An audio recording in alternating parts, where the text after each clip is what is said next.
CNS video blog, where today our topic will be electronic record keeping requirements for IRP and IFTA. Today I have with me to answer some questions is Adam Galante, and he is our Vice President of Operations. Alright, so for our first question today we're going to ask Adam about what are the requirements for different tracking systems out there. Alright Chris, so with the GPSs we're going to want to make sure we have date and times, the odometer or the ECM reading, even a hubometer reading would work as well. The longitude and latitude readings for each ping, and on that we want to make sure they go to the 4th decimal point, and also the readings are made in a sufficient manner and the correct intervals. Okay. So going off of the sufficient intervals, can you describe what that would be? Yeah, so with sufficient intervals you want to take in consideration with the distance they're traveling, whether it's short or long. Also, if there's hilly areas, if it's flat, how often they cross state lines, and then also just proper geofencing around the different states. We talked about what would be sufficient information. Now we want to talk on the flip side, what would be insufficient or inadequate information? Alright, so some inadequate information that we look for is a GPS not meeting the less than 5 minutes for every ping.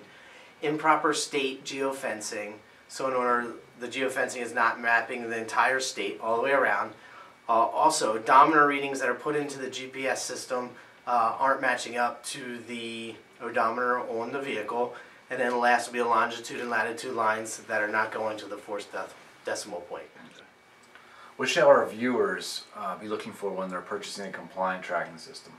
Alright, well when purchasing a compliant tracking system, there's many points that we need to go. We want to make sure that we have the sufficient data that we've previously talked about.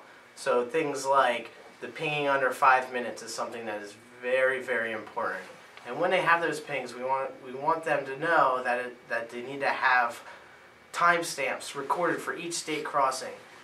Longitudes and latitudes for every time we do have a ping. And then also, how is the provider accumulating their unknown miles and providing that for you?